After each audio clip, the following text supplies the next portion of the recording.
Hello दोस्तों, कुछ ऐसे पढ़ें सफलता के लिए यूट्यूब चैनल पर आपका हार्दिक स्वागत एवं अभिनंदन है। आज हम पढ़ेंगे चोल वंश के विषय में एक ट्रिक के साथ। ऐसे करें याद। आइए दोस्तों, आज हम पढ़ेंगे चोल राजवंश। आज हम पढ़ेंगे चोल राजवंश या चोल साम्राज्य। तो देखिए, 9वीं शताब्दी में चोल वंश जो पल्लव शासक हैं उनके ध्वंस अवशेषों पर, जो ध्वंस अवशेष थे उन पर स्थापित हुआ। और इस वंश का जो संस्थापक दोस्तों वह विजयालय था। कौन था? विजयालय। अब याद कैसे करेंगे? चावल से। देखो, चोल से क्या प्रतीत हो रहा है? जैसे चावल, हरियाणा में ऐसे कई जगह चोल भी बोल देते हैं, लेकिन क्या है यहाँ चोल से आप चावल याद रखो। और चावल कब लगाते हैं? माथे पर लगाते हैं, जो तिलक करते हैं तो उसमें चावल हल्दी के साथ लगाते हैं। तो जो तिलक लगाते हैं उसमें जो चावल है वो किसका प्रतीक है दोस्तों? वह विजय का प्रतीक है, यानी विजय के लिए या जीत के लिए लगाते हैं। तो चावल से क्या याद रखेंगे? चोल से विजय। और विजय किसकी है दोस्तों? विजयालय। तो यहाँ से याद रखेंगे कि चोल राजवंश की जो स्थापना है वह किसने की थी? विजयालय ने की थी। हम देखिए इसके शासकों के बारे में पढ़ते हैं एक बार मोटा मोटा, कि जो प्रथम शासक है दोस्तों वह विजयालय थे। इनका शासनकाल 850 से 871 ईस्वी था। इसके बाद में इनके पुत्र आदित्य प्रथम है, 871 से 907 ईस्वी शासनकाल है इनका। फिर प्रांतक प्रथम है, 907 से 955 ईस्वी। राजराज प्रथम आएंगे दोस्तों, फिर 985 से 1014 ईस्वी। फिर राजेंद्र प्रथम 1014 से 1044 ईस्वी। फिर कुलोतुंग आते हैं दोस्तों प्रथम, और इनका जो शासनकाल है 1070 से 1122 ईस्वी है। और अंतिम जो शासक है दोस्तों चोल वंश का वह राजेंद्र तृतीय है, और इनका जो शासनकाल है वह 200 यानी 1279 तक है दोस्तों। तो अब इनको याद कैसे करें? इन शासकों को याद कैसे करें, चोल वंश के जो शासक हैं? तो इसके लिए एक ट्रिक है दोस्तों, आप इसे 2-3 बार पढ़े बस याद हो जाएगा। कि विजय आदि पर जो राजा राजेंद्र, कौन थे इसमें? राजा राजेंद्र थे। वो कुल को राजी कर देते थे, यानी वही जो कुल के शासक हैं वो विद्रोह ना करें, या तो उसके लिए क्या करता था? विजय आदि पर, यानी किसी युद्ध याद में जीत जाने पर या विजय जो मिलती थी, विजय आदि पर राजा राजेंद्र कुल को क्या कर देते थे दोस्तों? राजी कर देते थे, मतलब खुश कर देते थे। तो इसी से याद हो जाएंगे इनके शासक। देखिए कैसे। विजय से हो गया विजयालय जिसने चोल वंश की स्थापना की। इसके बाद में आदित्य प्रथम आता है। उसके बाद में प्रांतक प्रथम पर से राजा से हो जाएगा राजराज प्रथम। राजेंद्र से दोस्तों राजेंद्र प्रथम। कुल से हो जाएगा कुलोतुंग। और राज से हो जाएगा राजेंद्र तृतीय, जो अंतिम शासक था चोल वंश का। तो देखो कितना आसान है, बहुत जल्दी याद हो जाएगा। तो अब है दोस्तों इसके बारे में पढ़ते हैं कि जो चोल सर्वप्रथम है ना, चोलों का सर्वप्रथम वर्णन अशोक के जो 13वें शिलालेख में मिलता है दोस्तों। किस में मिलता है? 13वें शिलालेख में मिलता है। और इनकी जो चोलों की जो प्रारंभिक राजधानी थी वह तंजौर थी या तंजापुर थी। तो और इसका जो तंजापुर का वास्तुकार चित्रकार कौन था दोस्तों? यह था कुंजर मल्लन राज पेरुथचन। तो ये थोड़ा बड़ा नाम है, आप 2-3 बार पढ़ेंगे तो यार लिख के याद कर सकते हैं, या इतना याद कर सकते हैं आप। कुंजर मल्लन राज था दोस्तों, तंजापुर का वास्तुकार। और जो चोल हैं दोस्तों वह पल्लवों के सामंत थे, और उन्हीं के ध्वंस अवशेषों पर चोल साम्राज्य का उदय हुआ। अब देखो महाभारत में, कहाँ दोस्तों? महाभारत में, जिसकी रचना वेद व्यास जी ने की, में अनेकों बार चोलों का वर्णन मिलता है। किसमें? महाभारत में चोलों का वर्णन मिलता है। फिर मेगस्थनीज, जिसने दक्षिण भारत के अपने विवरण में चोलों का वर्णन किया है। फिर आता है दोस्तों बौद्ध, एक 2 ग्रंथ हैं, दीपवंश है एक महावंश में चोलों तथा लंका के मध्य, यानी श्रीलंका के मध्य घनिष्ठ संबंधों का उल्लेख किया गया है। तो अब दोस्तों विस्तार से पढ़ते हैं कि चोल वंश की स्थापना किसने की? विजयालय ने की, यानी चोल चावल विजय का प्रतीक हैं। तो 850 से 871 ईस्वी शासनकाल था इसका। और यह दोस्तों करिकाल वंश से संबंधित थे। करिकाल, जो बाहुबली मूवी देखिए ना, बाहुबली में वो करिकाल है ना, तो उसी वंश से मान के चलो आप कि विजयालय किससे? करिकाल नाम था उसका, तो वैसे याद रह जाएगा। विजयालय किस वंश से संबंधित थे? तो ये करिकाल वंश से संबंधित थे। चोल वंश की स्थापना विजयालय ने की, और राजधानी तंजौर थी। विजयालय ने नरकेसरी की उपाधि धारण की दोस्तों। कौन सी उपाधि धारण की? नरकेसरी की उपाधि धारण की। और निशुंभ सुदिनी या दुर्गा भी बोल सकते हैं आप, दुर्गा माता का इन्होंने मंदिर बनवाया। और विजयालय ने एक मंदिर और बनवाया जो नत्तामलाई में विजय चोलेश्वर मंदिर बनवाया इन्होंने। देखिए, एक तो निशुंभ सुदिनी या दुर्गा का मंदिर बनवाया और दूसरा चोलेश्वर मंदिर बनाए नत्तामलाई में दोस्तों। इसके बाद में इनके जो पुत्र है, विजय आल्य की मृत्यु के बाद उसका पुत्र आदित्य प्रथम सिंहासन पर बैठता है और इसका जो शासनकाल है दोस्तों 871 से 907 ईस्वी है। चोलों का स्वतंत्र राज्य यानी चोलों का स्वतंत्र राज्य किसने स्थापित किया? वह आदित्य प्रथम ने स्थापित किया दोस्तों। और पल्लवों पर विजय पाने के उपरांत आदित्य प्रथम ने कोदंडराम, क्या दोस्तों? कोदंडराम की उपाधि धारण की और एक मंदिर नागेश्वर मंदिर का निर्माण करवाया। जैसे विजयालय ने चोलेश्वर मंदिरों का निर्माण करवाया, तो ऐसे ही आदित्य प्रथम ने क्या किया? नागेश्वर मंदिर का निर्माण करवाया। और ये था दोस्तों कुंभकोणम में था ये।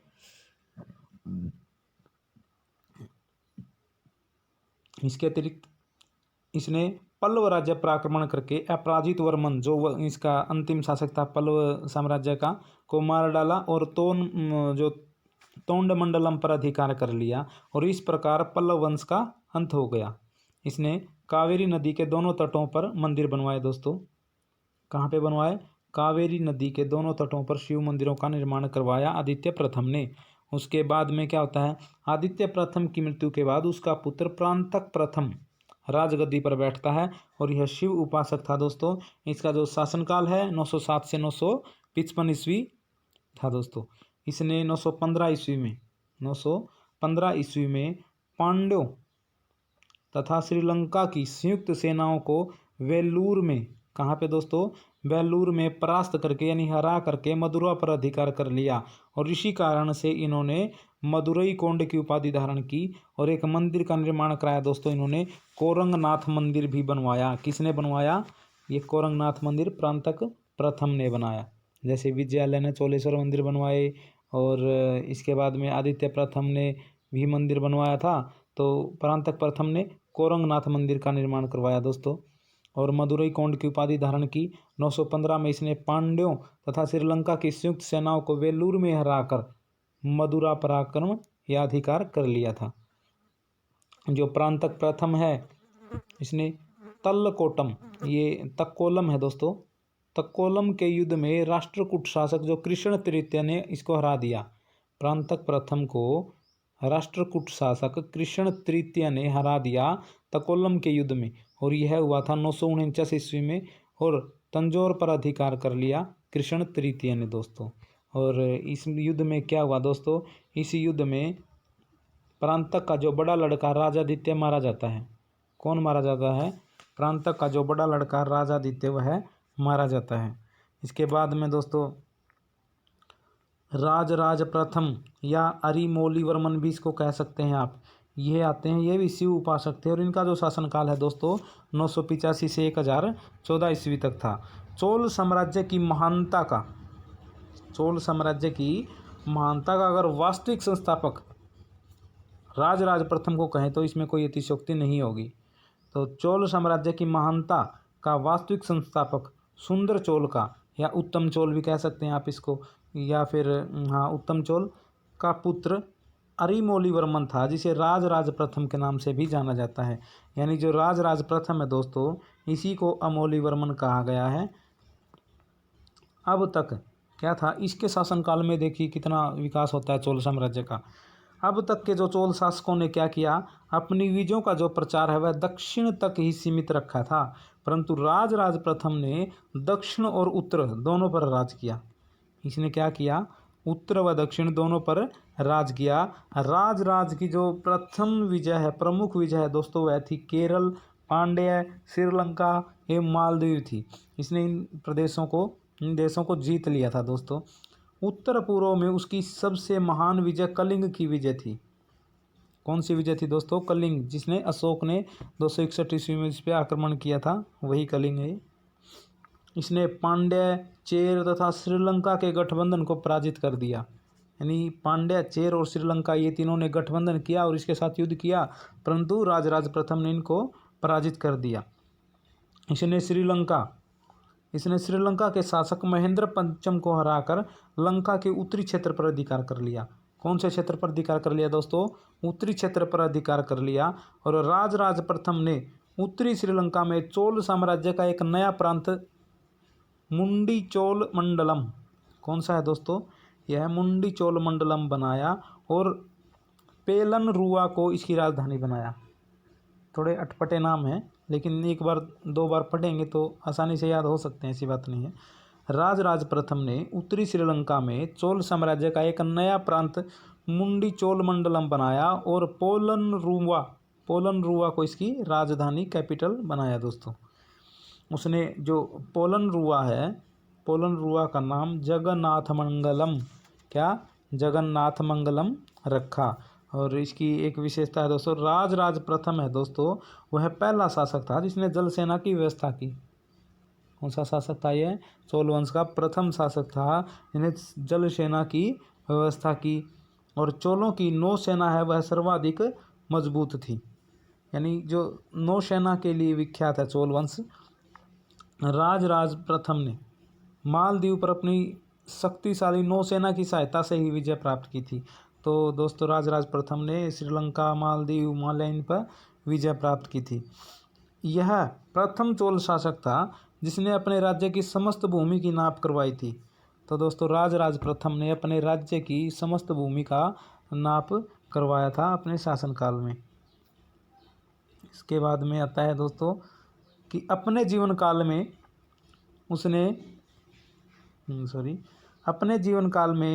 उसने अपने पुत्र राजेंद्र प्रथम को अपना उत्तराधिकारी घोषित कर दिया था। राजराज प्रथम ने अपने पुत्र राजेंद्र प्रथम को अपना उत्तराधिकारी घोषित कर दिया था। और राजराज प्रथम ने तंजौर के प्रसिद्ध राजराजेश्वर मंदिर का निर्माण करवाया।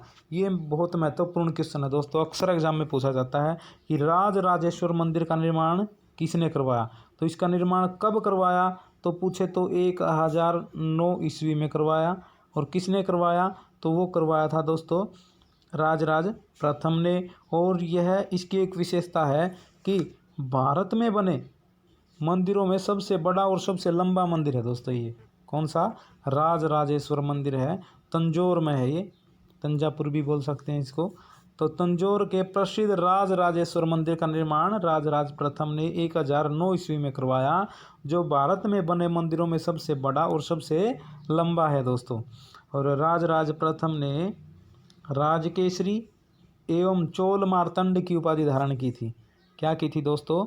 राजकेसरी एवं चोल मार्तंड की उपाधि धारण की थी। तो आज के लिए दोस्तों इतना ही। आपको अगर पसंद आई वीडियो तो लाइक करें, शेयर करें, सब्सक्राइब करें। और अगर आपको ये नोट्स चाहिए तो आप टेलीग्राम ग्रुप पे जाएं, कुछ ऐसे पढ़ें सफलता के लिए, वहाँ पर ये आपको अवेलेबल हो जाएंगे दोस्तों, वहाँ से आप डाउनलोड कर सकते हैं। तो आज के लिए इतना ही। धन्यवाद। जय हिंद।